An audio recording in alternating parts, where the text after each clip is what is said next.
Praise God. God bless you. Thank you for joining us for Word on Wednesday. God bless you. Thank you for coming in. Take a moment to like or love, share, and tag. Take a moment. I want you to do that. If you're watching on YouTube, share the link. If you're watching on Facebook, like, love, share, and tag. If you're on YouTube, you can like it and love it as well. We want you to take a moment. Hurry up. Let's do this. Let's get it done. God bless you. Thank y'all for coming in. God bless you.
Bless you, Brother Palmer. God bless you, man of God. Thank you, my friends.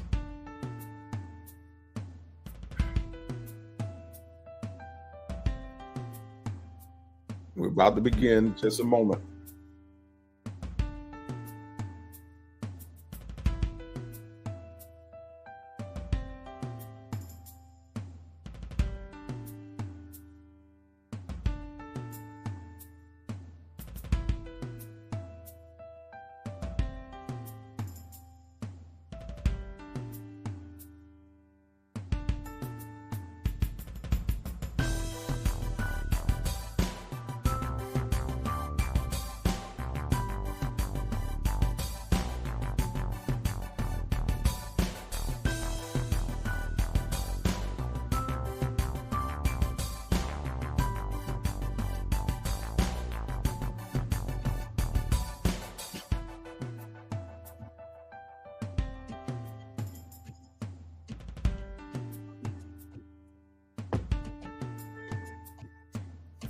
Bless you, bless you, bless you. We are about to begin. We're glad tonight to be with you on this Wednesday night. We're grateful to God that you're here. We're grateful to God for you tagging, liking, sharing, loving, all of that. We appreciate you. Right now, we really taking a moment to pause tonight from our normally schedule. Our normal schedule is to have our Bible study. One of our ministers or myself are usually teaching tonight. But tonight we're bringing someone who's not a stranger to our ministry, rather has been around for some time. I'll let him tell a little bit more about that. But I want you to welcome tonight. We are welcoming someone who is vital, has been vital to the existence of our ministry, and have been a blessing even now. And so we want you to get ready to listen intently. This is designed to be a blessing to you. This is designed to be a blessing to me, to all of us. Every one of us need this tonight, and we've decided not to wait too long to invite this guest, because we need to hear from him in regards to a certain area. I'll let him go through all of that and what he's going to present. All right. But I want you to get ready, because if you have not already, we will be sending out a link, and we want you to get your comments. You certainly welcome to comment in the chat. But if there are questions or comments that you would like to voice in a verbal setting, if you want to be audible or on video, you're more than welcome. We're going to send that link out at the appropriate time. We have designated for that. But we're going to hear tonight from someone, again, who is a dear brother, pun intended, no pun intended, our brother, Dr. Gregory Person. He's come in to share with us tonight. Thank you, Dr. Person. You are my biological brother, my spiritual brother, so many brothers. I only have one biological brother, and it's him. All right. And I appreciate all that you are, not just to me as a person, not, again, no pun intended, me as a man, me as a biological brother, and so much more. But your worth and your value to the kingdom is necessary, is needed. And I'm telling you all, you're in for something great tonight. And he's going to talk with us. But let's welcome everybody. Give a great welcome to Dr. Gregory Person. He's the chaplain and in the Penn Medicine Hospital, University of Hospital. I'm going to mess it up. The Hospital of University of Pennsylvania. And he's very sensitive to loss. He's sensitive to the areas of dealing with death and so on. So we want to welcome him tonight to have a conversation. I want you to take your seat belts off. I want you to relax. I want you to get yourself together because Dr. P, as they call him, Dr. P is here. We welcome you. Great tonight. God bless you. Dr. Gregory Person is on you now. I'm out. All right. Thank you for this opportunity. And for all of you that are here, that is here to share tonight and to be with Pastor Andre Person, New Harvest Temple, and all of you. We appreciate your presence here. And I was asked to come on, and I'm telling you, get your pens and paper ready because I'm going to ask you some questions. But I want to read this prayer that I came across, and I really think it speaks to many of us. First of all, how many of you that's here, I'm not sure how many is on tonight, but how many of you have ever experienced pain? If you can just say, yes, I have in the chat, or some kind of way indicate, yes, I have had some pain. Peace and blessings. All of you on Facebook. I'm asking the questions, have you ever suffered from pain? This is a prayer that I'm going to read, and I want you to listen to these words. And it's anonymous, so we're not sure who wrote it, but I want you to listen to this and absorb everything that this says. My wounds may heal, but my scars may never fade. Help me to embrace them, not despise them. Teach me how to live with my scars, how to tend to them, how to learn from them.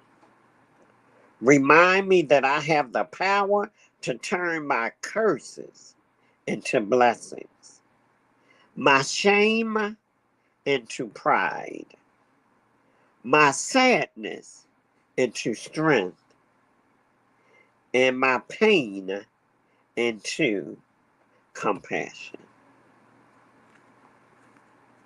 And it's called a prayer for learning from pain. I've seen that a lot of you said that you have experienced pain. from one way or another. It could be physical death. Um, it can be a death of a relationship. It doesn't necessarily have to be 6 feet under, but there are many things in our lives that bring us pain. It can be moving from one house to another, moving from one job to another, um, moving from one relationship to another, or a relationship we had and we thought it held high place, and we found out that it was just another relationship to them or to someone. And as you are fully aware, in Ecclesiastics 3:1-8, it tells us that everything there is a season. For every, and a time for every matter under heaven, a time to be born. So we say we excited, when a child is born. And it's also a time to die. It's a time to plant, a time to pluck up what has been planted. A time to kill and a time to heal. A time to break down and a time to build up. A time to weep and a time to laugh. A time to mourn and a time to dance. A time to throw away stones and a time to gather stones together. A time to embrace and a time to refrain from embracing. A time to seek and a time to lose. A time to keep and a time to throw away. A time to tear and a time to sow. A time to keep silence and a time to speak. A time to love and a time to hate. A time for war and a time for peace. What season of life are you in presently? Let me hear it, or let me see you in your chat. What season of life are you in? Have you ever or have you experienced a loss lately?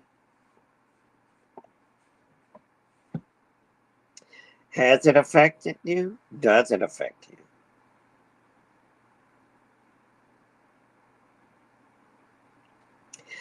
Thanksgiving is coming up in a couple of weeks.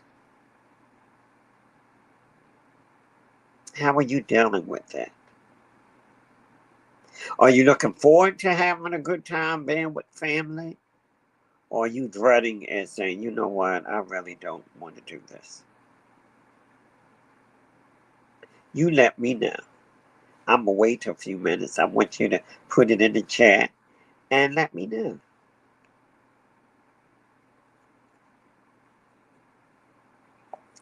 Holidays coming up. Thanksgiving is coming up. We see Christmas lights, Christmas decorations. Twinkle, twinkle for some people, and to other people, it's like, I wish I could just dismiss this holiday. What are some of the triggers that you have experienced?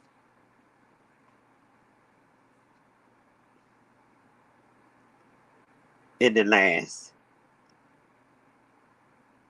year or the last couple of months? Someone said they can't hear me. Can everybody not hear me? I'm just testing.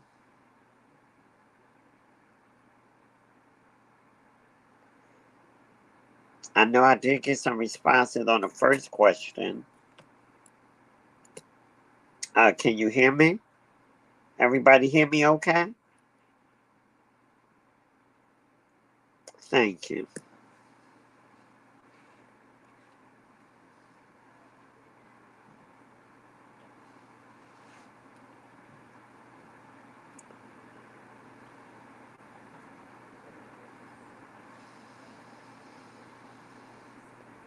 Okay, I see somebody said they experienced sadness. Somebody said they focusing on family.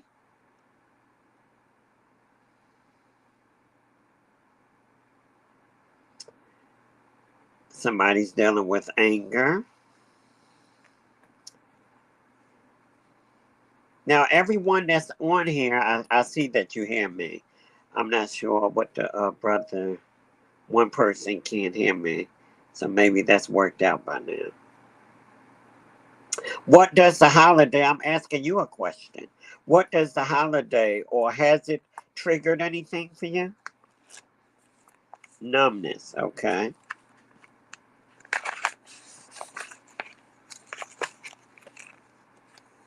Joyful season right now, that's good.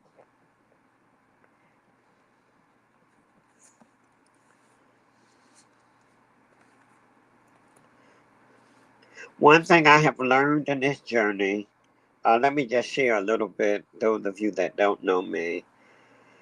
I'm a chaplain at the Hospital of University of Pennsylvania. I have done, I have also been a hospice chaplain. I'm with the police clergy chaplain. I am also in charge of congregational care at my church. And I am the first responder to any trauma or sickness that is with any one of our members or their immediate family member. So I have been acquainted, I have been to the hospital many times. And I do know holidays are not happy or a joyful time for everyone. So those of you that are here and you in the joyful moment, I just want to give you some tools, some words of wisdom and experience that you can be helpful to someone else that is not in a joyful place. That may be connecting to family, but the family has changed because they have lost somebody through death or separation. So I want tonight, my focus is to be a help to you. Somebody else said, all right, jealousy.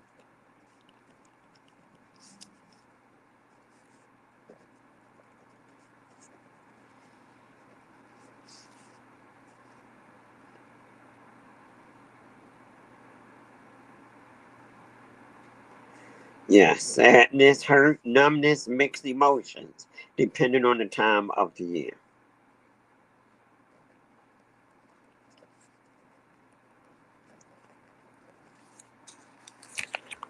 What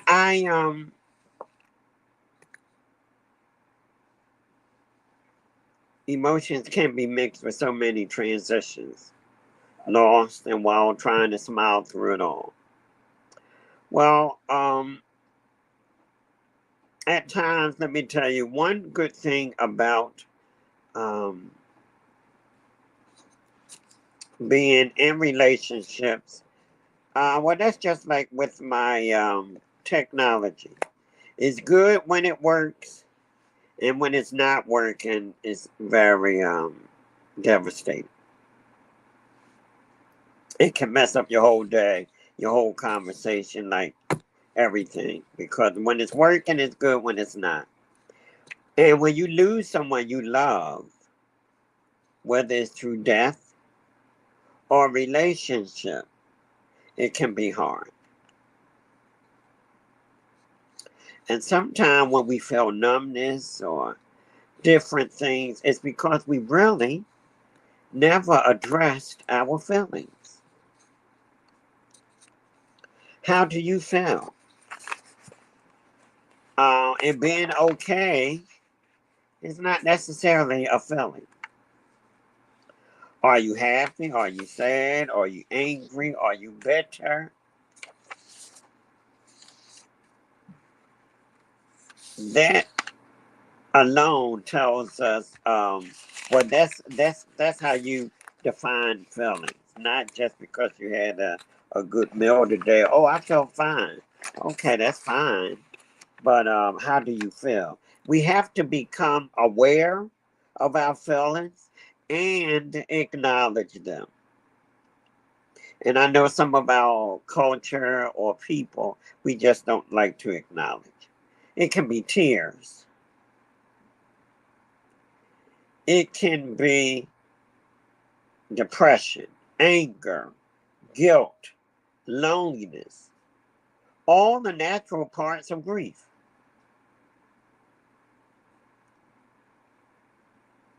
And a lot of times we will, again,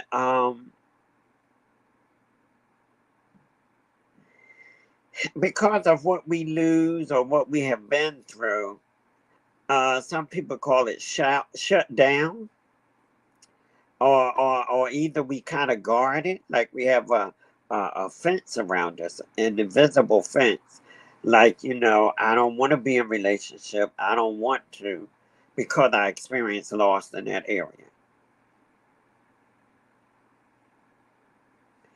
So it's okay to feel the way you feel.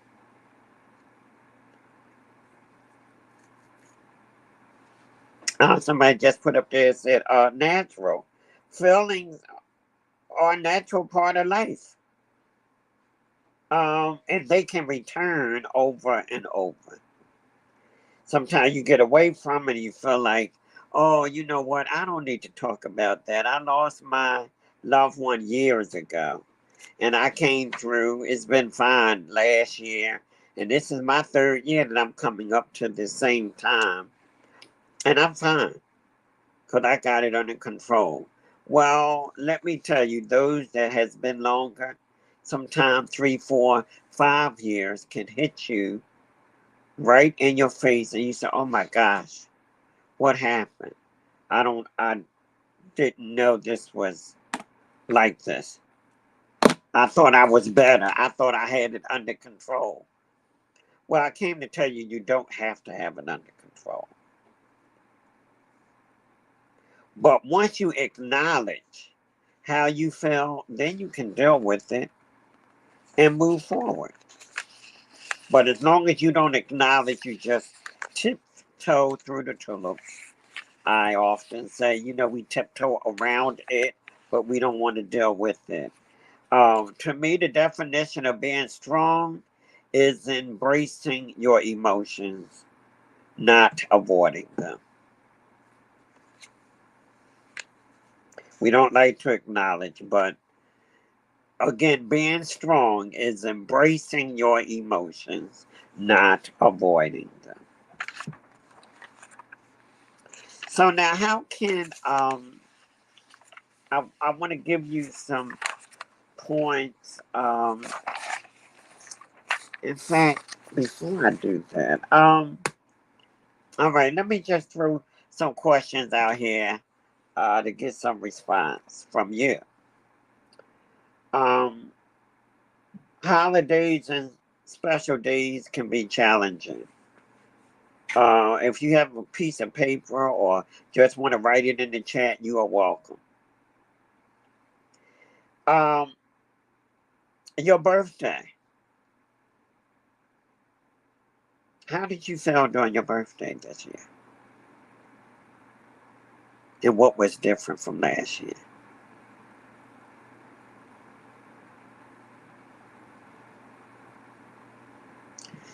When it comes to buying gifts is what? Is it a happy time for you? Or you don't want to do it this year?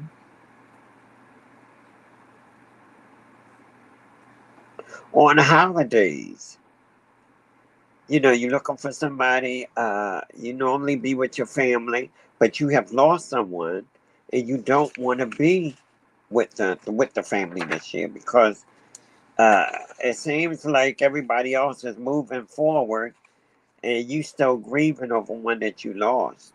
How should you handle that?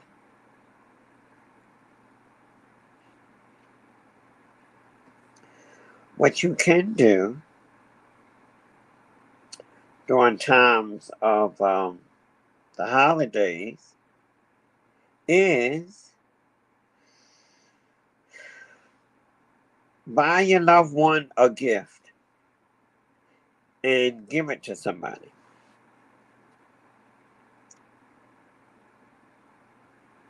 If you feel like you have to shop, well, you can change things. You can change your normal routine. You can make or create new memories. Plan a special moment. Maybe you want to bake something in memory of. Thanksgiving is coming up. You like this or don't like that, and you feeling anxiety. How do you handle that? I tell you what. First, let's acknowledge how we feel. And be kind. I often say this, be kind to yourself. It's okay. You angry because you feel like God has taken somebody that you really needed. Or a relationship change that you thought had more long life.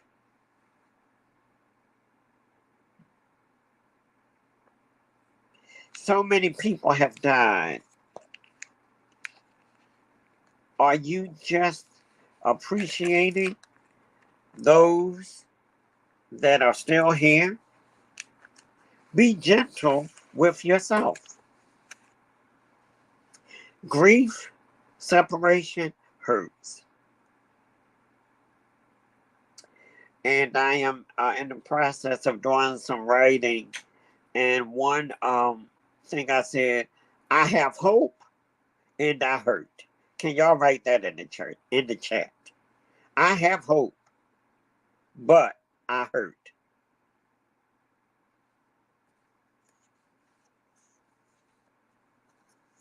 You know, people, the scripture, oh, we don't grieve as those that don't have hope. Right. But I have hope, and I still hurt. Grief hurts. First thing you need to do is let go of what I should have done and ought to have done. You know, like I should have done this. Try to, if at all possible, to forgive yourself.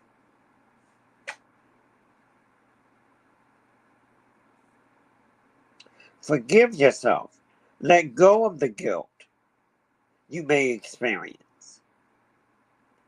If you happen to find yourself enjoying a moment in a holiday, make sure you enjoy that too.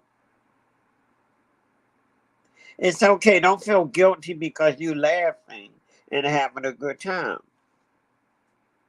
Maybe you enjoyed or your loved one enjoyed the holidays. Let those memories surround you, even though it's quite different. I am one individual that love decorating for Christmas. I really wasn't going to do it this year. But my granddaughter possibility will be with me. So guess what? I had to change everything. Because I had so many loss, so many people that I was close to. You know, I am one. And I know we all have our different journeys and different response in our journeys. I could be by myself during a holiday and just be fine.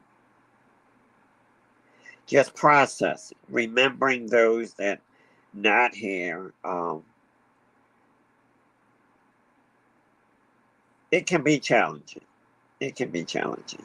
So you have to surround yourself around people and also connect to a group. I have personal touch support services, and I have, which is, we do grief support. And sometimes you just need to be in a group. And when you listen to other people, how they went through their loss, what they did in the loss, in the process, this is helpful to you. So it's not like you come in, everybody come on, you know, oh, come on tonight, come on in the session, and we just going to get a box of tissue and cry and scream. That is welcome, if that's what you must do, it is it is healthy to cry. It's healthy to release. When you keep all of that inside you, you can cause some serious health problems. So make sure you learn how to release.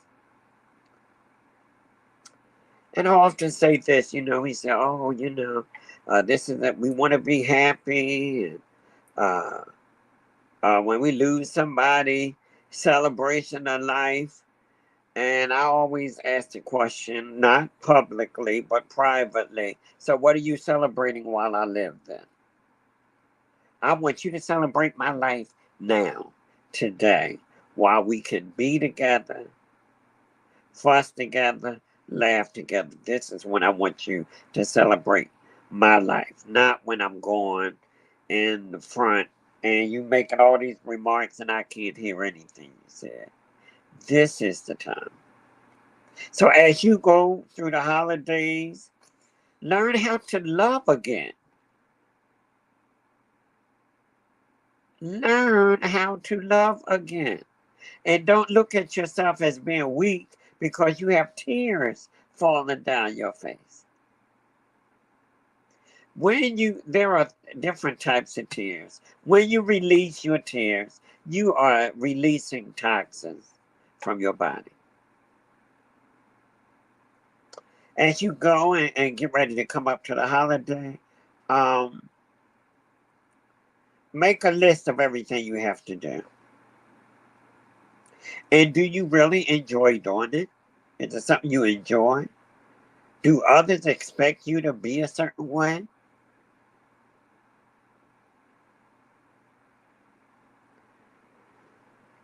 Will it still be a holiday without your loved one? What if things didn't get done? You have to leave. We all grieve differently. There is not one person here or that will listen to this later on that say, oh yeah, all of us grieve alike. Because we don't. And you don't allow other people to tell you or put you on a time limit. It's not possible. And unfortunately, some people just don't get it until it happens to them. They just cannot comprehend.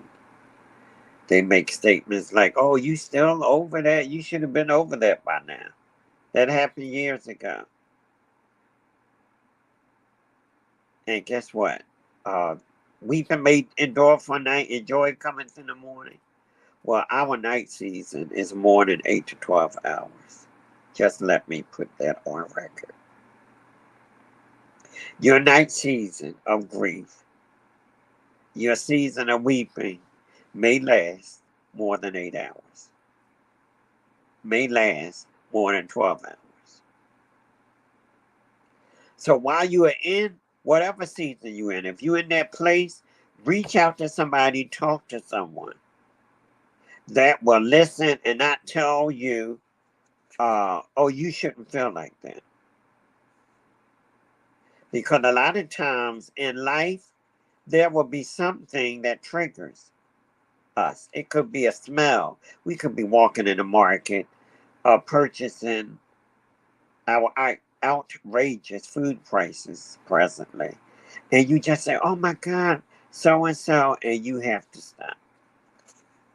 Think about them, appreciate the time you have, and let's keep moving.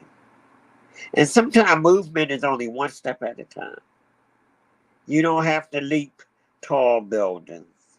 You don't have to run up the steps. You don't have to jump up 2 steps at a time. But if you can just make one step, that's progress.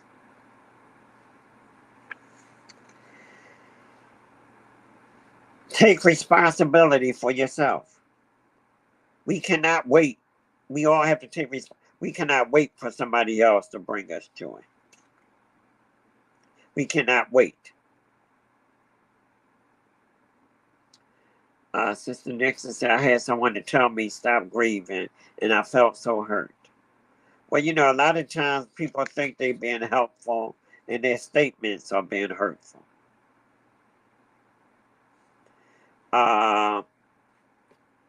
White says slow progress is better than no progress. Absolutely. Take that one step. And sometimes that one step can just be you getting cleaned up. It can just be you brushing your teeth, shaving, combing your hair. That could be a step for you. And what I do say, don't let it last too long. Make sure you talk to someone so you can process healthy. It's a healthy way to process. And one thing to process is to release and not hold everything in. Oh, look at me, I'm strong. Well, what is your definition for being strong? Some people's definition for being strong is being non-emotional. You know people like that? They see you cry, they don't want you to cry. And they say, oh, you shouldn't feel that way. It's not. And then when they make the statement, oh, if I was you, I so and so, well, honey, you are not me. And when you make that statement, I wish if I was you, you can stop because you're not me. No one else can step into somebody else's feelings. No one else. Now, moving forward, sharing the holidays. Somebody asked, how do you know if you're grieving too long? Well, sometimes it can be 10, 15 years. What I am saying is going through is better than being stuck. Going through is better than being stuck. So if it comes, and sometimes it'll come in waves. You can be having a good time, and all of a sudden a wave comes through. Or even somebody else's announcement, it just triggers something in you. What I am saying, you know, it's been proven that a lot of times if you fall, they tell you not to break the fall because you cause more damage when you break the fall. So when you feel yourself going that way, go with it. After you go through that, and a lot of times, you tell me, you out there, when you cry, how do you feel after you release? A lot of you is going to tell me you feel better after you cry. And if you have to go somewhere and scream, just go somewhere where nobody's going to hear you because you don't want the people calling the cops talking about you going crazy. But go somewhere and scream. And I guarantee you, after you cry, after you release, you will feel so much better. Your physical body will feel so much better. During the holidays, you can visit a nursing home, a daycare center, volunteer. Go with a friend. Go with somebody else that's enjoying their family. If you can tolerate that. And be with somebody else. And main thing, please take care of yourself. In this process, when we're dealing with the anger, the numbness, take care of yourself. Eat right. Do some kind of exercises. I don't care if it's going up and down the steps. You need, and make sure you get some physical rest.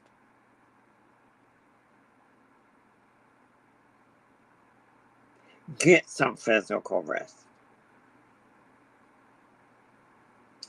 Does anyone have any questions? I don't want to hold you too long, but does anyone have any questions they want to ask me? I'm here for you.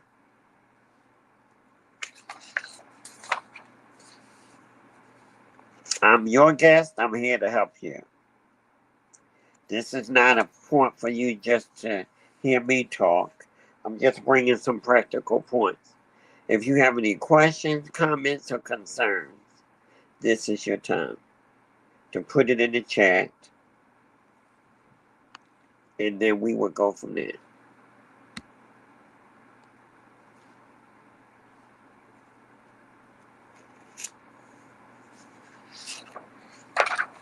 Dr. Person, we did put a link in the comment section. So those that perhaps wanted to ask the question or comment live, you are welcome to do so. Just click on that link. Just make sure if you want to come on live, your camera ready.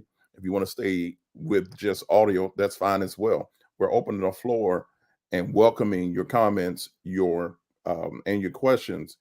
And I will tell you what they tell us in grade school. They told us a long time ago. The dumbest question is the ones never asked. Mm-hmm. Don't feel like your question is too small to ask.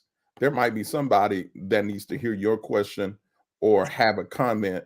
Your comment may be helping them as well. So feel free. But that link is in there. It is in the chat. So you're more than welcome to click that link. We'll give this a few more moments to those. All it takes is one, because then somebody one talk, somebody else will want to come and say something. Um, uh, I guess, Dr. Person, I asked a question. A lot of times when we're talking about grief, the question, or more so comment, but I want to pose a question. When I look at the initial time of someone losing someone, and that is, we're going through a mourning process. We go through mourning, and usually there's mourning for so long. Um, then when we look at grief, mourning is what I believe is the part of the grief process. And I think it goes to your statement just a few moments ago of how, when we look at grief and progress, it's not to stay there, not to stay there. And sometimes we can get stuck in mourning, and the grief process is really on hold because you're stuck in that mourning process. And definitely not trying to over spiritualize it, but definitely want to think about what the word says, how God dealt with Samuel when he went to anoint the king. But prior to him anointing the king, the Mm-hmm. Lord had already rejected Saul, and he grieved and grieved and grieved. And he said, God told Samuel, "How long will you mourn over Saul?" And that is not rushing him, but also giving him to move along in the grief process, not to ignore his feelings or emotions, because from what we said, this is the first king, according to the Bible. This is first king that Samuel is anointing. So he's anointing him, but Samuel's dealing with grief. He's dealing, but before he can really go through the process, Mm-hmm. he's still mourning. I'm asking the question is, would you say there's a difference between mourning and grief, and maybe give some understanding of, if there is some more understanding regarding the mourning time and you already said it, but I just need you probably to give somebody some more help. And we got some more questions coming in. So Well, there is no time limit on grief and mourning. Mhm. But I am also telling you, when it's too long in one place, you need to seek out to get help. When somebody asks how long, how do we know how long it's when it's dangerous, when it's a year gone, and not even a year has gone, and you have not acknowledged, so you have not moved forward. Mhm. So therefore, all the clothes are still in the same place. Everything that they left when they died, everything is in the same place. Now, everybody's different. So don't say, oh, well, because I know some families before the funeral came, they had discarded all the clothes, they had went through everything. Well, that was how they processed. Someone else couldn't touch it, don't touch it, leave it alone. That's okay too. Um, but the day will come, you say, you know what?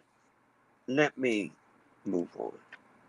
And what I am saying, what I've learned to do, I'm going to support you wherever you are. So if you want to get rid of it before the funeral, go through all the clothing, because you already had a funeral set up. You're doing a repast or you're not doing one, or you have a funeral or not having one. Just set up and you say, I want all this stuff out. I'm with you. And if you say, you know what, right now it's too much, let me wait until after the funeral. Well, now it's a year past and you haven't touched anything. Um, some people have lost children and they say, you know what, I want to donate my stuff to an agency that will bless another family that's going to have a child. Because when I get home, I don't want to see the baby crib, baby clothing, and things like that because they are reminders. And the pain is so great. But also, let me share this. When you lose somebody, talk about it. It's okay. Now, some people, unfortunately, sometimes it's your family. Oh, you still talking about them? Yes, they were a part of my life for 50 years, 60 years, 2 years. So the person that says that, just say, okay, and then you shut down, and that person you probably don't need to talk to. Find somebody that you can talk to that will be with you in the process, not trying to pull you up or pull you down, but just be with you. That's the difference. Thank you. Thank you. We have someone, I'm going to speak to these two comments and then go to a question that will pivot this conversation a little bit.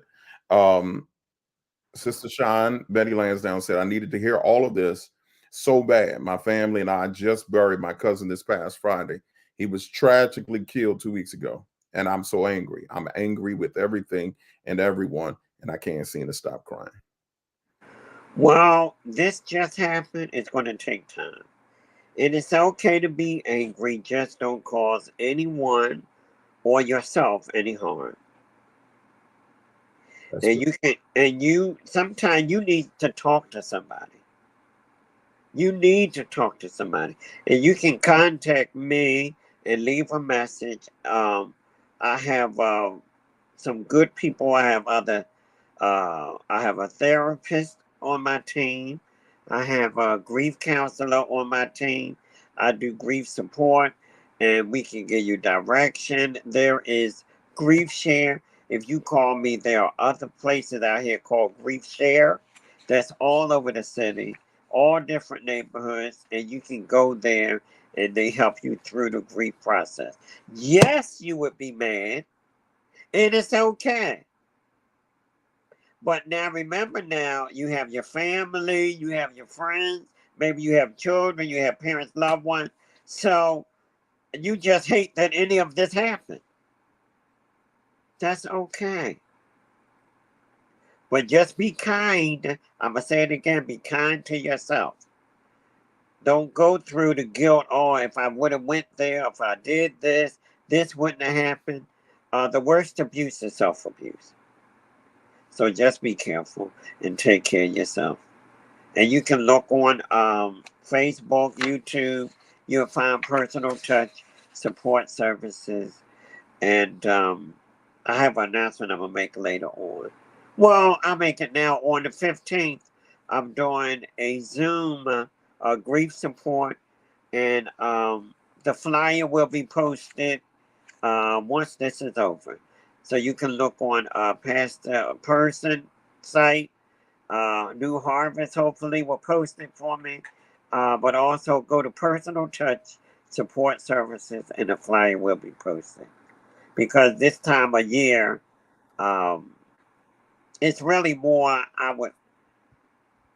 You are angry. You said he was tragically lost.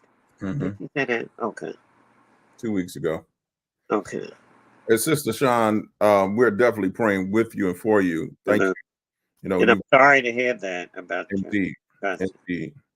She's been coming into our prayer recently, and thank God that she has, and had no idea of this magnitude of weight that was going on within her life and the family. But we're definitely praying for you, praying with you, and whatever we can do to support you through this. You've heard from Dr. Person. He has um, personal personal touch support. You go there. Did I get the whole name right? Because I think I just messed it up. No, it's personal touch support services. Services. Okay.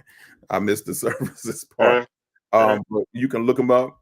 Gregory Person on Facebook. You can look him up. Both means, and you can contact them to get that. I'm going to give this next comment. She also, let me, before I go there, she says, thank you as well. Sister Nixon said, when my mother passed, I found myself not being able to pay my bills, had the money, but couldn't move forward. Now that's normal because we've had some people, I've had some people, the husband did everything. So he had a massive stroke and they had to take on that role. They was devastated and they was in a dark place. So what happened, all of that is the weight of grief. It's the weight of grief. It really is. And it's okay, but it's a process. And I'm sorry, I know you would like to hear something different, but there is not an express elevator that goes from one to the top floor. I am so sorry to share that, but it's the truth. Now, one thing I will tell you the truth. So, yes, it's going to hurt. It's going to hurt like it's going to hurt. I'm going to go to this question. And the question is, can you speak to grieving someone who you still have to be in relationship or contact with? The relationship has transitioned into a different kind of relationship. That is like a prayerful and sensitive area because I know I've had experienced that myself. So what I suggest is like you already know things are different and it hurts. So you might get water in your eyes, but just learn how to take a breath. You can't control always what happened in a relationship to make it better or different, but you can control. We have been taught, um, take a breath. Just take a breath before you even have to deal with that person. And you will see that it will make a difference. Because you just take a deep breath. And then, then you continue and you will see that you can handle it a little different. Because you can control your breath. You can't control that relationship. And what happened depends how it ended or the relationship changed. You still see them constantly. I've had people that the relationship is different. So how you doing? You know, I pray everything is well. And then we're going to keep moving. Because our relationship is different. It's not going to feel good. They may block you for no reason. And you don't know why. And sometimes it's not even worth trying to find out. You just have to take, like, you know what, God? I don't know why, but I will accept what God allows. Yeah. That is the key right there. Is, you know, you can't control it. You can't control it. It's no use in trying to control it and trying to get answers all the time. Sometimes the answers is not what you want to hear. Right. And that can send us into a, you know, greater place of devastation. Yes. There is another question. Is it considered grief if you went through a traumatic incident where no one died, but their life was forever changed? Is it considered grief if you went through a traumatic incident where no one died, but their life was forever changed?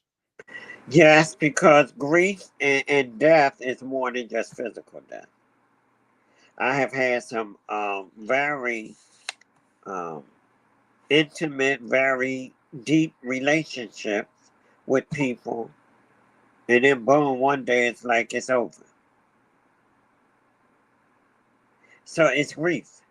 It's not a physical death, but it changed your life for the rest of your life. And sometimes when we go through, different people go through stages of life. It can be divorce, separation, and sometimes even in that, the relationship they had, if they had it with a couple, me and my wife, and they went through a divorce or remarried or whatever, the relationship is a little different now. Cause remember, we was friends with the first wife or the first husband. They went on, married somebody else, but the relationship. So a lot of times people are uncomfortable. That's my point. I want to get to because of what happened. So it's like it's just so uncomfortable. I heard somebody, read somebody made the comment. So and you just don't want to deal with it. So you kind of, you numb. Sometimes because you don't want to deal with the pain. May I please share this story? There was a young man, mental health. He did not feel any pain. He would get on his building, apartment building, and from the window, he would keep jumping out. He liked the idea of him flying in the air. Meanwhile, because he did not feel any pain, he was killing himself. Why did I say that? Because I know we don't like pain, but pain helps save our lives sometimes. Yes, sir. Woo! Yes, sir. Yes. Because we felt the pain, we saw the blood. So when I heard that story, I stopped being upset about the pain I had to go through. Indeed. Because it kept me from putting my hand in the hot stove. Mm-hmm. And guess what? It kept me from Mm-hmm. wanting to fly, jumping from the window because I felt no pain. Mm-hmm. Oh, it would be wonderful to feel no pain. Don't do that. Just give it some more thought. There's a story you can take with you that pain sometimes will help save your life. Dr. P, I'm going to interject right here because I just heard something similar to that, which you're describing. So I'm really about to leave because how many times have we actually said, please take this pain away? Lord, I would rather not have the pain. But pain is an indication that you still have your feelings. Yes. If you take a diabetic, thank you. Our beloved Bishop Blue was preaching on Sunday, and I'm watching. And he was giving the illustration. That's where I've gotten it from. How diabetics, when they have this condition and it's very bad, they don't know when they cut themselves. Right. So they can bleed out, and then they can also cause them not feeling the pain. It causes them not to know they've been cut, not to know that infection is there, not to know because there's no feeling, there's numbness.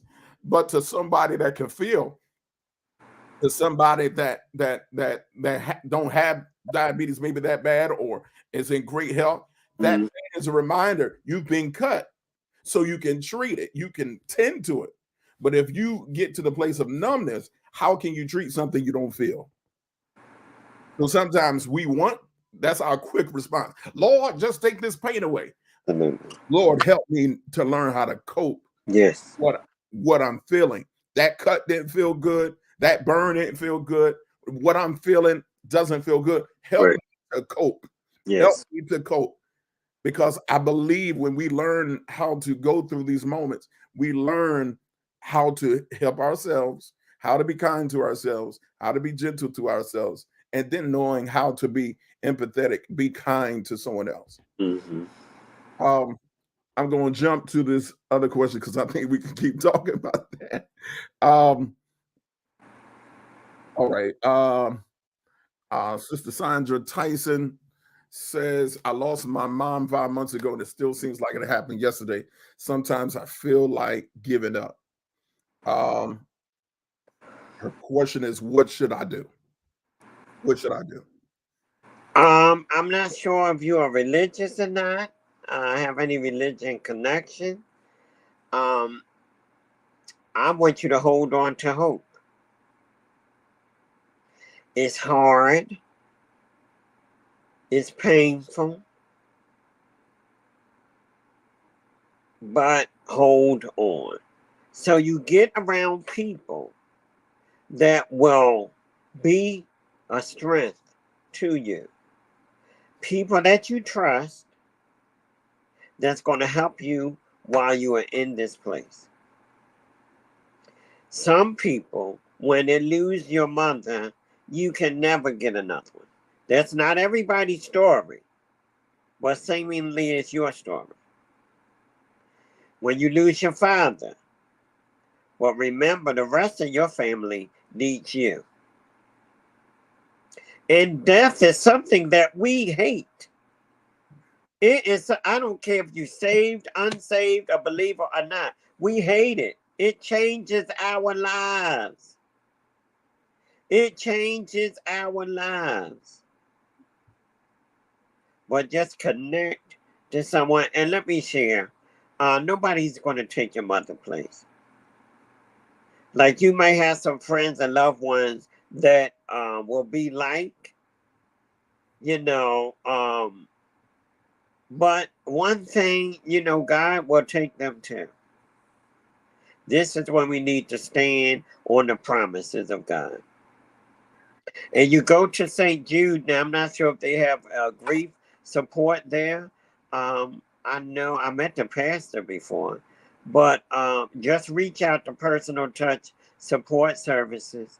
And please look on my site because next week we're doing a Zoom because you losing your mother and coming up to the holidays can be quite straight. So I'm not sure if you was here for the entire presentation of tonight, but I will be repeating. Number, be kind to yourself. If you don't feel like doing something, don't worry about doing it right now. Do not make fast, harsh decisions while you're in this season of your life.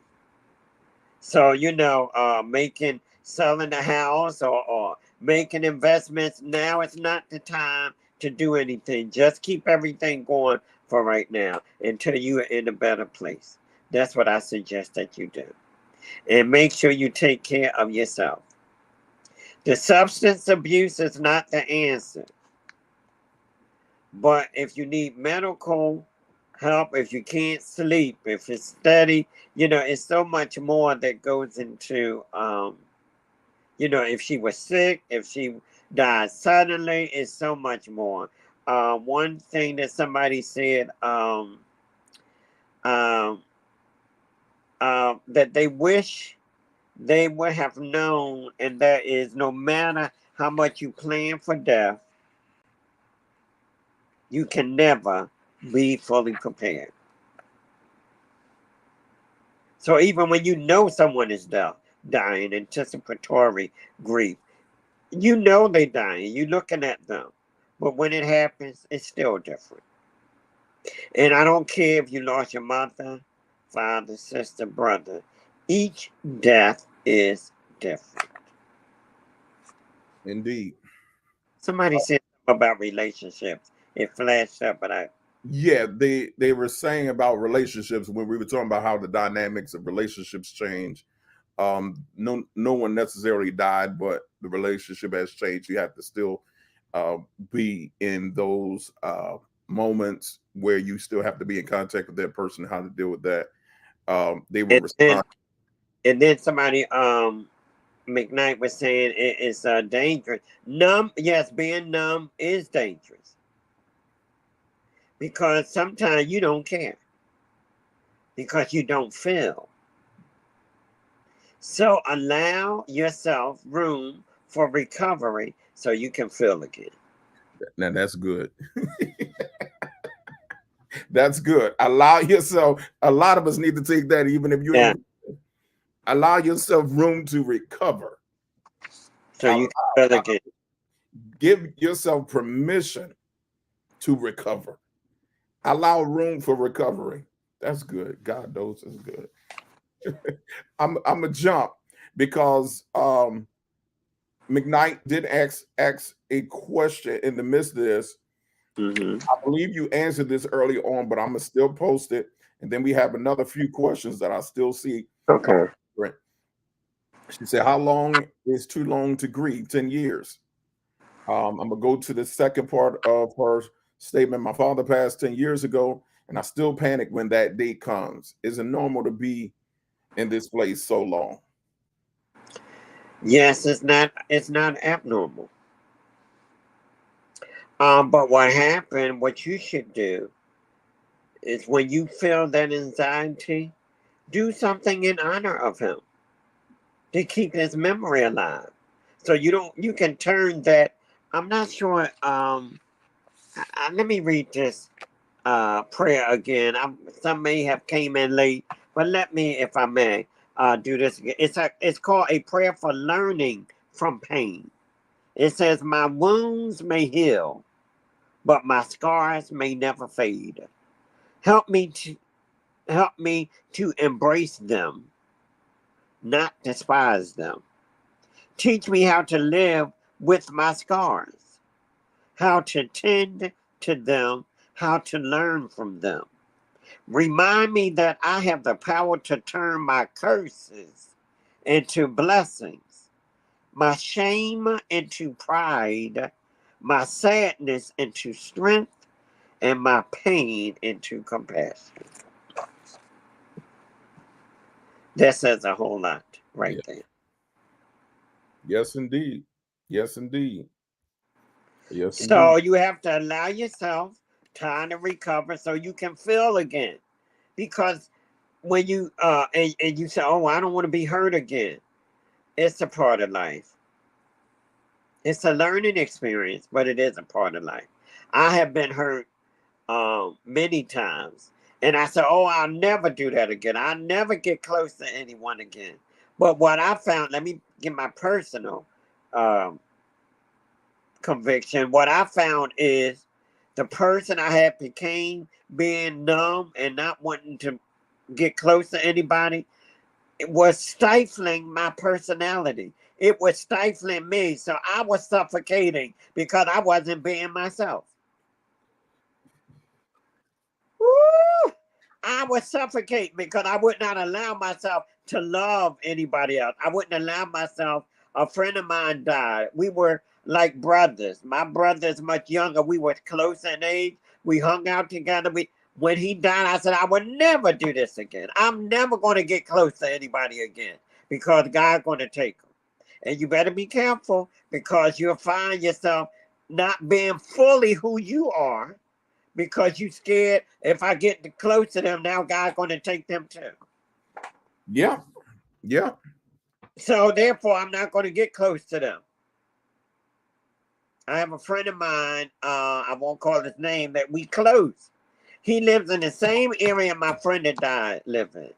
It took me a long time. I said, "Why you had to move there?" Because again, it was like a trigger, like, "Oh my God, you going back there?" And I went there, got water in my eyes, rode past the old house just to see where my friend used to live. And just to, again, help me process. Once you make, that step that, you know what, and it's not, "Oh, I wasn't bold and brazen. Oh, I'm going to do this." No, I was very hesitant. I went, I swallowed my tears. Well, the tears were coming down my face. I didn't swallow them. Not that day. But they was like falling, and I went there. I said, "Oh my God, I did it." I came to the house he used to live at. Not just to pass it. I didn't want to. I wasn't. I just because I had to. Again, the bad word in our community is acknowledge. I acknowledged that I was hurting, and I didn't want to be in a relationship with anybody close like that. I have another close friend now, live in the same area. We close, but I still didn't, and it doesn't mean that I forgot who I had. My friend that died. In fact, I have his piano in my living room right now as I speak. So, what I am saying to you, be kind to yourself, but allow yourself to time to heal, time to recover, so you can feel again. That's so good, Dr. P. Because one thing we have a habit of doing, because we try to escape pain, we try to avoid pain, we try to run away from pain. Lord, take the pain away. And it kind of goes with that as well. And how oftentimes what we wind up doing is, like you said, not being ourselves, um, becoming isolated, becoming withdrawn, and I'm never gonna make no new friends. I actually said some years ago, probably like 10 or more years ago, I don't need no new friends. I don't need no new friends. You know what that mentally being embedded subconsciously, I became one that did not I don't think I was I don't think I was the most friendly during that time, during that, because you know why? My thought is they either dying or they're gonna turn on you or all this craziness. And I was like, I'd rather not. I could stay by myself. That old play, I could do bad all by myself. But Absolutely. that is a trick of the enemy to get us to that place.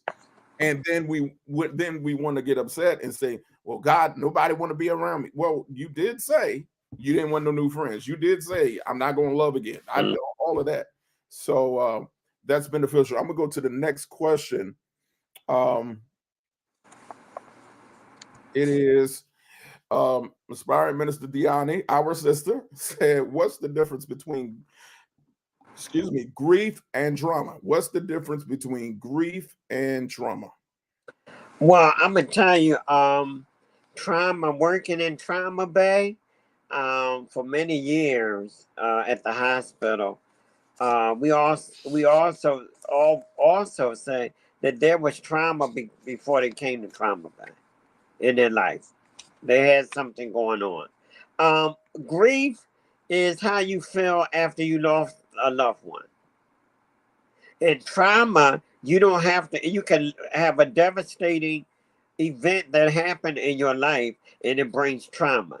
And if it's not addressed, if it's not taken care of, if it's not handled, it can be terrifying. Mm-hmm. Grief you're gonna feel when you lose a loved one, and you will mourn. People will see you cry, and some people say, "Oh, I don't cry," because I was taught not to cry. But their whole entire personality changed. Well, that's because of the trauma they went through. So trauma is the event of something traumatic that happens, and it's getting through that. Now, grief and the trauma can take you, because it's like you can't believe this happened. So I hope I answered your question. And I believe with that trauma, okay, so I don't want to go too deep, but Trauma can be an event. mm-hmm. Trauma can be an outcome to something that you witnessed. Mm-hmm. And that puts you in a state of, like, you in trauma, so you can't even think right. The Nixon said you couldn't even write the bill because you have experienced trauma. Because this, like, it's like the floor being pulled from underneath you. Mm-hmm. I'm sitting here and boom, I'm gone. Somebody up here will be traumatized. Maybe not everybody, but it's like you see me sitting there, and all of a sudden, I'm going down. Like, what happened? That will stay with you. That trauma will stay with you, and you have to address it. You have to acknowledge it head on in order to, and that grief will be part of the process to deal with the trauma. Yeah, that's exactly what was in my mind. Is grief is the response to the trauma, and trauma can certainly make the grieving process more complex. Yes.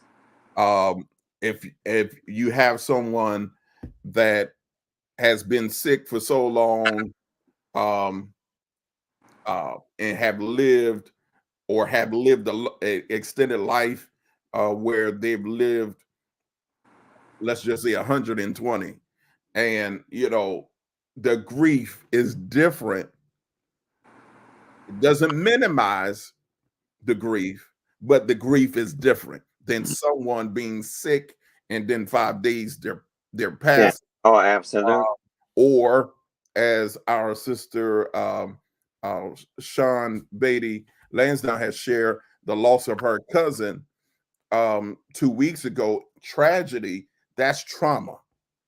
And so all of that anger that she was feeling and expressing, that is coming out, that is part of that trauma. So is complexity to the grief, but it's different weights.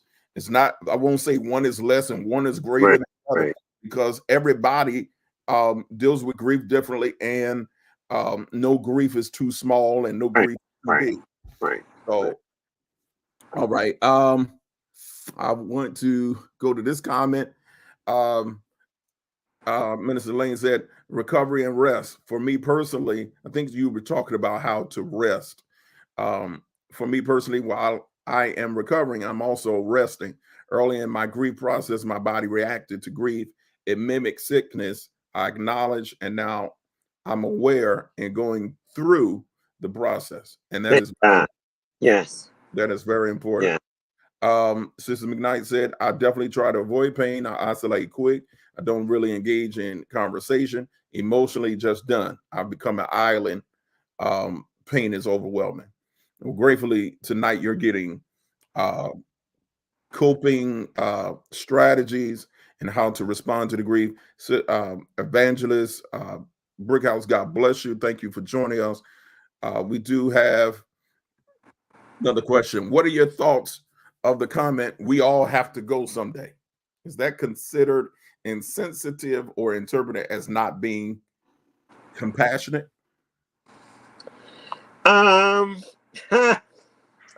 We have to be cautious of what we say.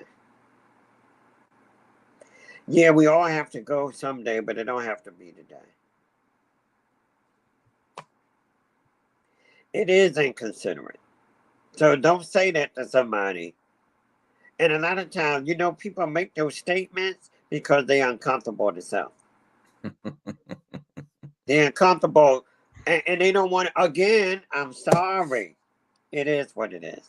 I'm sorry. We don't want to acknowledge. I knew it. You know what? I'm so sorry this happened. That was my friend. We used to be close. Instead of saying all of that, we have to go. So therefore, they don't have to deal with their own emotions, their own stuff. Yeah. So it is insensitive. It's not being, you're not meeting the person where they are.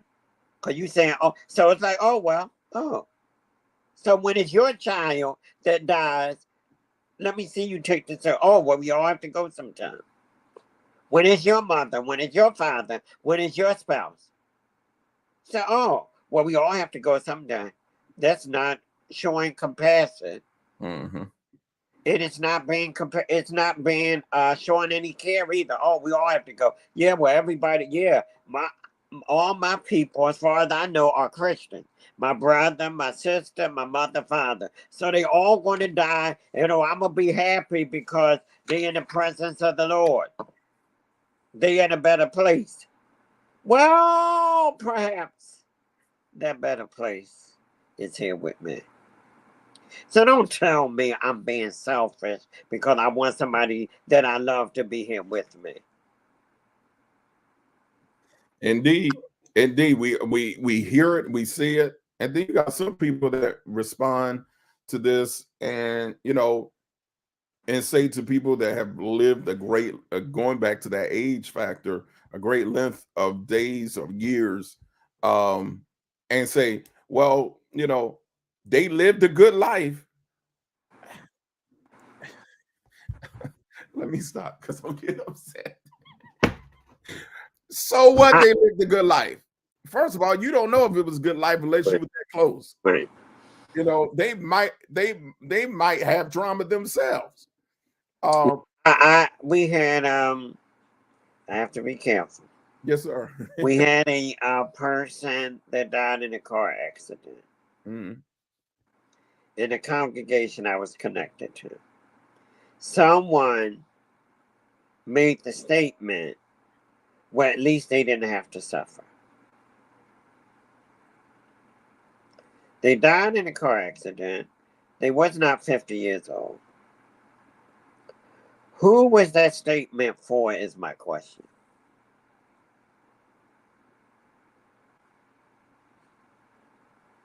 It wasn't showing comfort. That wasn't comforting to the family. no, And then when their loved one died, they didn't even want to talk about it. You couldn't even, they had their head down. You could not even say anything to them.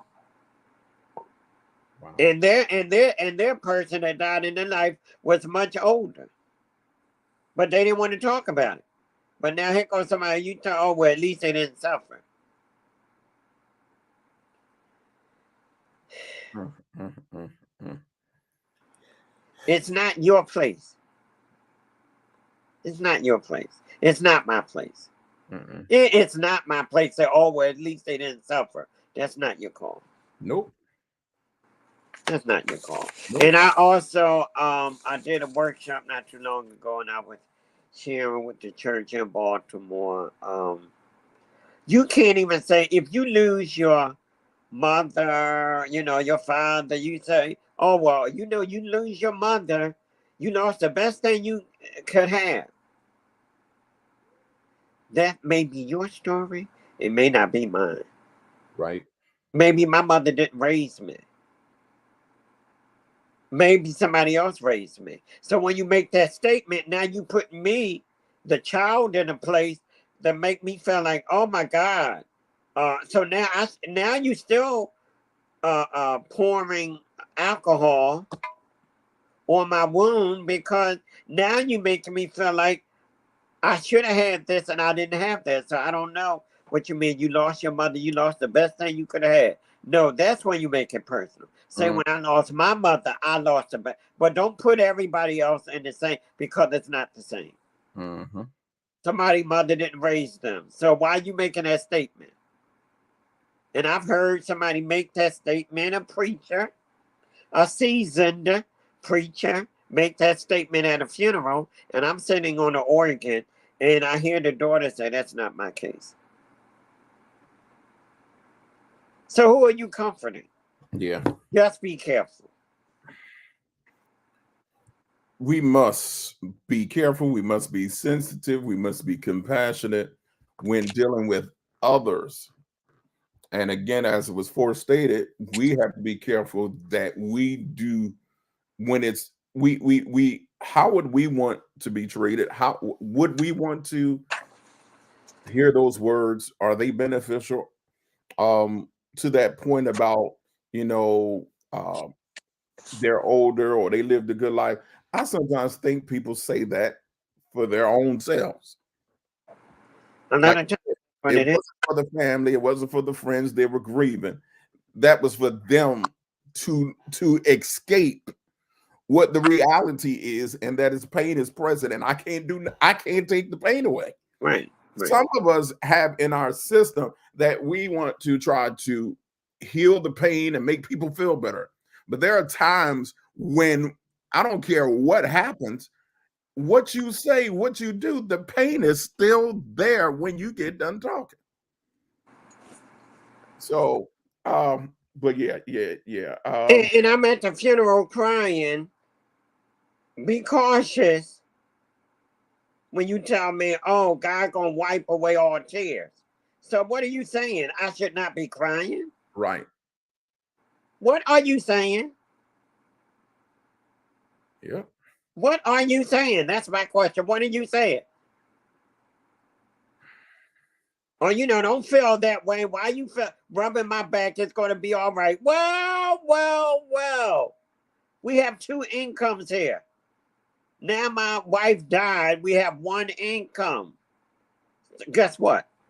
I got to sell the house. I got to sell the furniture. I have to move and downsize because. So don't rub my back telling me it's going to be all right. Now, again, let me put this here. If it's a person grieving and they say it's going to be all right, then you go with them. Right. Now you don't rub the back and say, oh no, it ain't gonna be all right because you had to. Now what you gonna do? No, you meet the people where they are. That's it. I'm a Christian. I know it might be some non-Christians that will see this. I'm a Christian, so I believe Jesus met us where we are in whatever place that is. So our job is to be with other people, whatever place they are, and show them love and support. Lord, don't start me tonight. We got to go. I'm sorry. Don't apologize, because this is a well-needed conversation. Bishop Urquhart has asked the question, what are the correct words to say to a grieving person, and what's the words or wordings to stay away from? I have excuse me. I have a list that I use. Let me see if I have it here. Well, I can give you a lot of them right off my head. Let me know. One of them you don't say, I know what you're going through. I don't care if you lost your mother and they lost theirs. You do not say, oh, I know what you're going through. Mm-hmm.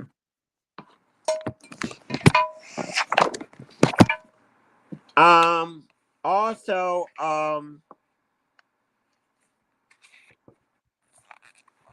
you don't say if it was me, or I know how you feel. You do not say absent from the body, present with the Lord. What about the ones that's not present with the Lord? That's Dr. Burton. I'm going to put this comment up because Sister McKnight brought up a good point to what you're saying right now. And someone said, my mom is in a better place. How if she didn't know God and didn't believe? I have nothing to say. That's when we hold on like, God, I pray. Now if they heard somebody witness to them in their life, perhaps before they took the last breath, the Lord have mercy. Now that's one thing about the God that we serve. I am so happy. So even if I messed up, yep. Even when I messed up and I was in sin, and on my way as I was taking my last breath, I said, Lord, remember me. Forgive me and remember me. Guess what? So now I am saying this, don't give up hope. They might not believe. And then we have some people, I'm a share. I'm a musician. This year's 50 years. And I was with a family recently. Well, the woman was dying and she knew it, but she still partied and got high until she died. So I'm not there to pass judgment. I'm there to perform an act. So I don't have my paper in front of me, but let me say this. So we don't say, at least they didn't suffer. That's something we do not say. What you should say, I'm sorry to hear this. Again, we get it, and it's uncomfortable because we just lost somebody. We died. You say, you know what? I'm sorry to hear about your loss. And just stop. Don't try to take them to or bring them. Just say, I'm sorry for you. And then you don't ask, well, if you need anything, call me. My question I normally ask, it depends on what state I'm in, is what needs to be done. I asked somebody that today that just lost their grandfather. I said, okay, what needs to be done? And then another one is you don't say, well, at least they didn't die at home. At least they're not suffering anymore. Just say, I'm sorry for your loss. That's the best way. You know what? I'm sorry for your loss. And then you know what? Some say, oh, I don't know what to say. Say that. That's the right. Reach out and say, you know what? I don't know what to say. My heart is broken, but I'm here if you need to talk to me. Perhaps I don't have any money to do anything. I can't play the organ. I can't make a cake, but I can be. So I'm sorry to hear your loss. I don't know what to say. There are no words. That's what I tell them. I said, there are no words, but I'm here for you. Woo, uh-oh. Sister McKnight, you're on the roll tonight. I'm just telling you. Don't say, don't cry. You have to be strong for everyone else. Please don't say that. People of God, if you don't believe in God, whoever you believe, let me just tell you, don't say you don't have to be strong. Or don't say to them, you have to be strong. Why are you crying? You got to be strong. Now, I've heard people say to that point, I'm okay right now. I'm okay right now because I have this planning of this funeral to get done, and I have to do that. And they said, once I get that done, then, I'm going to need help. Their mind is busy. They're trying to make sure all the planning, everything is in place for this final hoorah, lack of a better word, to give celebration, to give homage, to give honor to those loved ones that have passed, whatever the services or whatever they do. Just trying to make sure they are honored in a dignified manner. But they told me, I got to be strong for at least this week coming up to that time. But after that, I'm good. I'm good in the sense I'm gonna need your help. I'm going to definitely need strength. To tell anybody you have to be strong, that's someone that they're trying to talk to them, trying to encourage them, but they really don't know what to say, and don't have the right words, because crying is not crying is not being strong.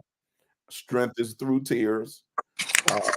And anybody that tries to disqualify it can really take it up with Jesus, because the shortest verse in the Bible is Jesus wept. So if Jesus wasn't the strongest and is not the strongest to this day. And my question is, how can God be a comforter if we don't need to be comforted? Somebody help me out here. Somebody help me. Right. I'm about to get up and run. How is he going to be a healer and I'm not sick?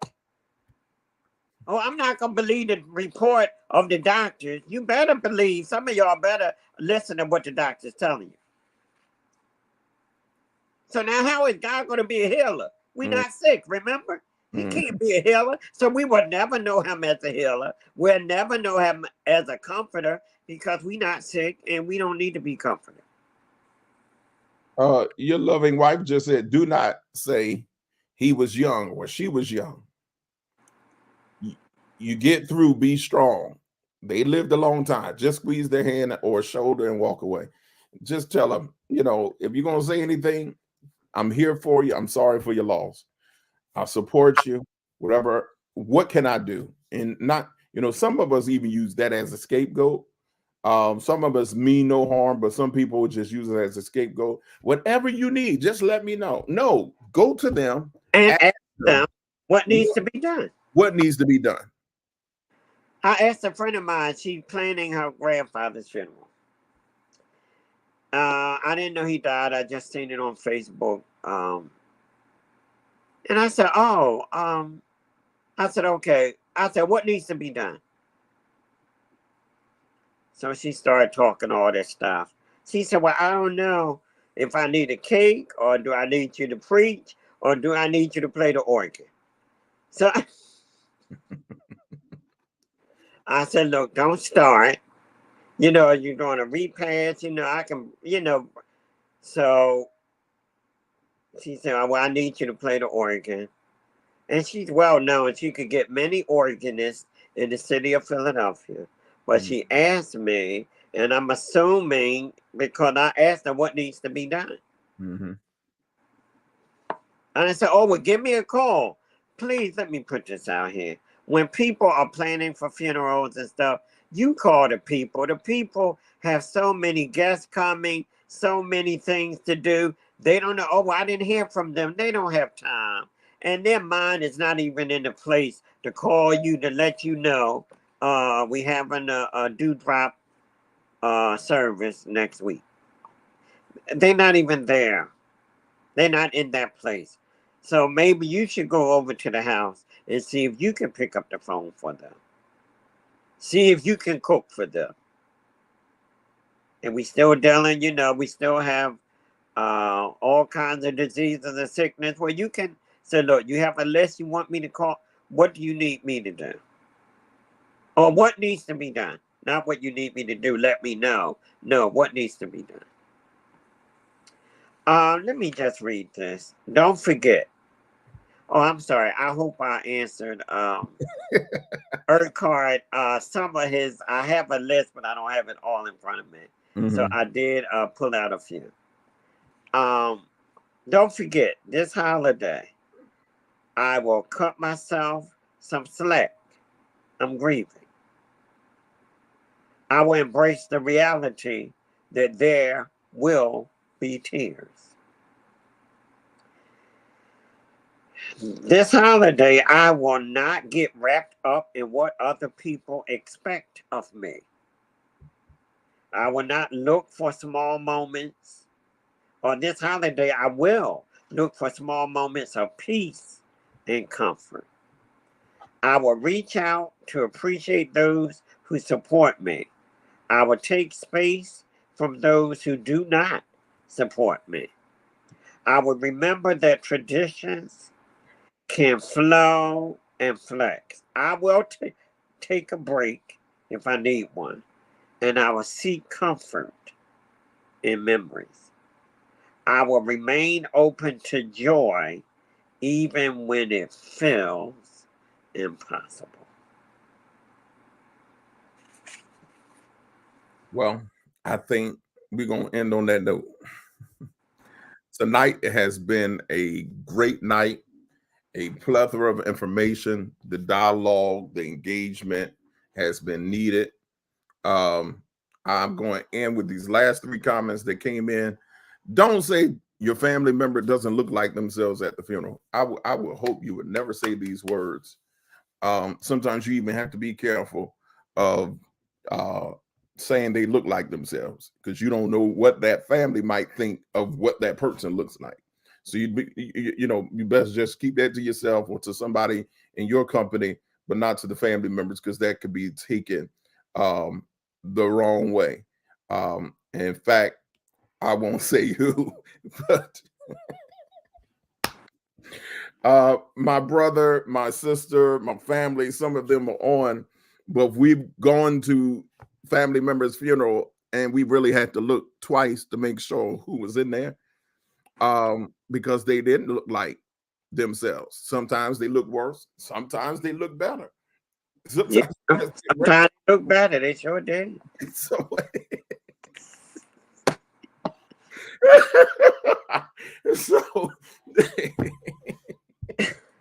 so I think we just need to keep that to ourselves. Oh, yes. Yes. And this comment, she said, don't say cancer took your mom out. Do you think that will be your cause? I don't know. I don't have a good response to that, because I probably would have told that person something nice in the name of the Lord, and would have told them, really to watch what they're saying, and perhaps they have no clue. Maybe they not have not had anybody die close to them, or maybe they're not close to someone and never knew what impact that would be. That does happen, and some people, Yeah. you have a conversation. Oh, well, I never had anybody die in my family. Oh, but when the day comes, it may not be a family member, maybe a loved one, maybe somebody. All right. Um, Sister Lucille Booker said, please don't tell the person um, that you are sorry for their loss and then ask how they died. They stopped breathing. Not Absolutely. That's what I say. ask this Yes. question. How they die. Now, if you're in conversation and they just tell you some things, let them share. Right. It can be very invasive when we start to asking people how people passed and all of that kind of stuff. Now, in my background and Dr. Bursa's background, if you're in ministry, you still don't ask, you're careful of asking those questions, but sometimes we ask the question, do you have a funeral home?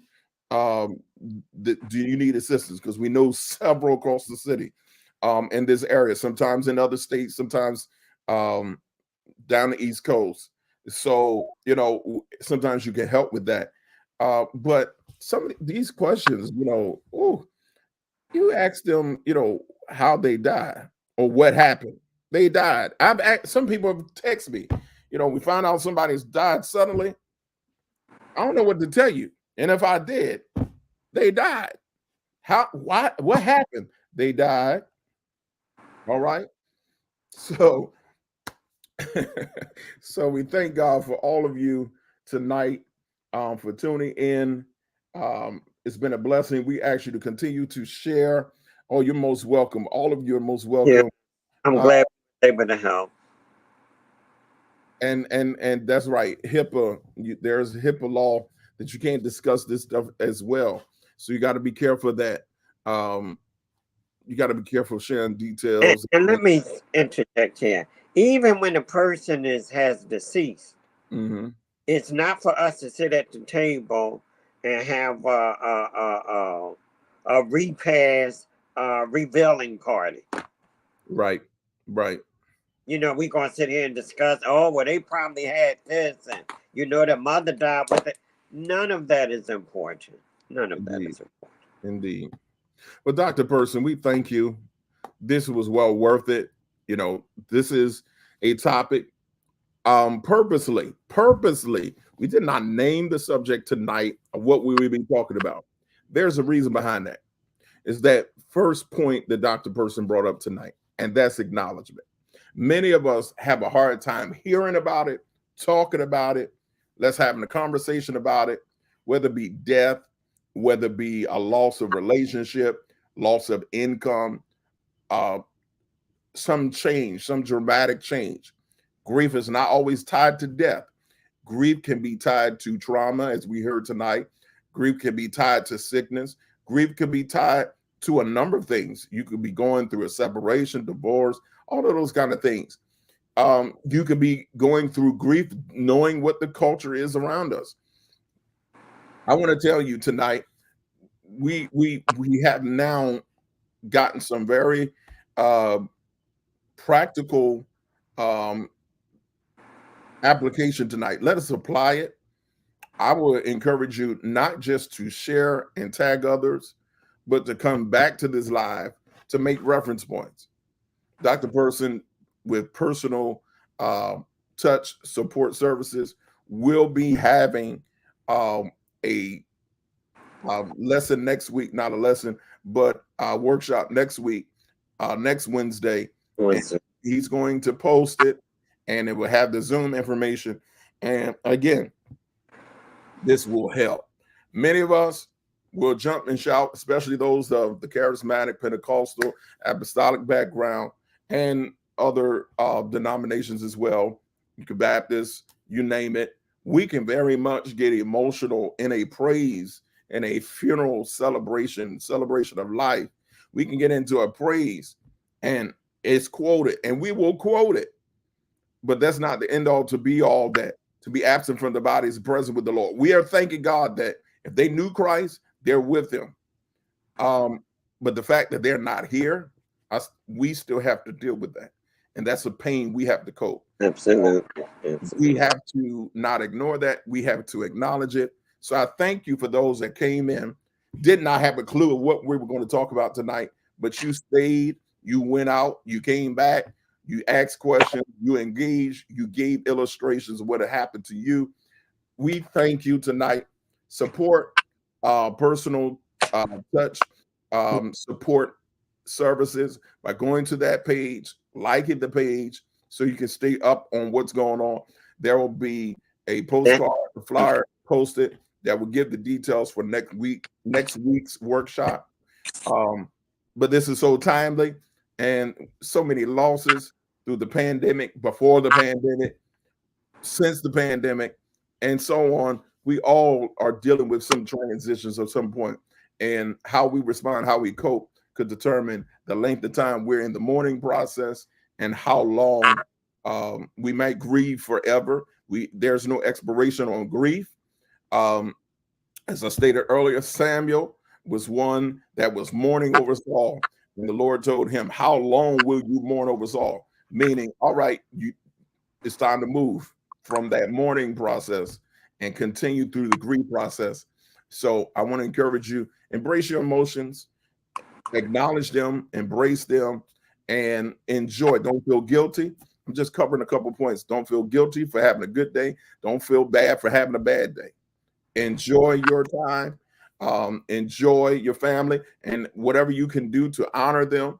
Your body, your physical body, has an innate clock that's built in us that we might not know the date, and some of us know the date and we dread it. But then there are some of us that don't pay the date no mind and wonder why we're feeling the way we're feeling, only to look at the calendar and be like, "Oh yeah, today's the day," or "We're coming up to that week, we're coming up to that time," and your body starts to go through that as well. So we thank you all. Thank you all for your input. Mother Bishop Sylvia Brenton, God bless you. She said Dr. Person is a gift to the kingdom. Oh, thank you so much. Indeed. Indeed, he is. And I'm glad to say he's my brother. I'm glad to say he's my only brother, biological brother. And I appreciate all that you do, all that you say, all that this encounter, because God called you to this ministry. And we pray many blessings be upon you and all the work that your hands is doing and is going to do, because we do believe the best is yet ahead. All right. Well, all right. Amen. Sister Kia said, I definitely referred someone I used to work with, one of the workshops, still a friend, and is definitely, I guess they're definitely going. So thank you all. God bless you. We will tell you our announcements. Just stay tuned for our Christian Empowerment Youth and Young Adult Edition. That is our Sunday school on Saturday. Upcoming events and things that will be unfolding for the youth and young adults in that concern will be coming out soon. Just stay tuned. It's exciting. I can't wait to see what's going to manifest. But this Sunday, we will be back at 627 South Felton Street. Again, 627 South Felton Street, Philadelphia, Pennsylvania, 19143, right off of 63rd and Cedar. We want you to come out, be blessed at 3 p.m. There's a word from God. There's a move of God that's upon us. We would like to thank everybody that wished my wife and I a happy anniversary. Amen. Thank you so much. And we also salute Apostle Alexander Person and Mother Helen Person, Dr. Helen Person, on their 64th anniversary. Amen. Today. So we praise God for them. Let us continue praying for one another. And again, Dr. Person, thank you, thank you, thank you. Thank you for having me. Oh, Will. We will do this again. We're grateful for you being a part. And those of you that don't mind, send me a inbox and tell me if this blessed you tonight. Somebody want a seed? I'm gonna leave the door open. It's Gregory Person Personal Touch to continue to do the ministry that we do. Could you give that again? Dollars. Our cash app is $ Gregory Person Personal Touch. Is it Gregory Person? Personal Touch. My picture will be up there. Gregory Person Personal Touch. So if we put Gregory $ Gregory Person Personal Touch should come up, correct? Yes, absolutely. All right. Yeah. That's his cash app. If you want to be a blessing to him, and if you want to send it to us because we're going to be a blessing to him, please do so as well. Ours is $ NHT5217. If you want to be a blessing tonight, thank you so much. Amen. Amen. Mother Urquhart, God bless you. Love you so much. And thank you for your continuous support. All of you continue to be a blessing. May God bless you. This will conclude tonight. Anything else? We ask you to stay connected. How do you stay connected? By texting this number 54244 and putting in the body of the message NHT. All you have to do is put in the text message NHT. But the number you're going to send it to is not a 10-digit number. Is only 5 digits, 54244. When you send that, you will connect to us. You will stay connected. We appreciate all of you. And thank you so much. May God bless you. Real good until we meet again. Yes. God bless you. We do believe that God is going to do the healing. And whoever's hurting, whoever's going through, I'm going to let you know with God, you can get through. It may be slow progress, but it's better than no progress. May God strengthen you. May he build you up. Go forth in the name of the Lord. We are what the word of God says we are. We have what the word of God says we have. We could do what the word of God says we can do, for we are committed to bring pleasure to Christ's heart and fame to his name. God bless you till we meet again. Good night.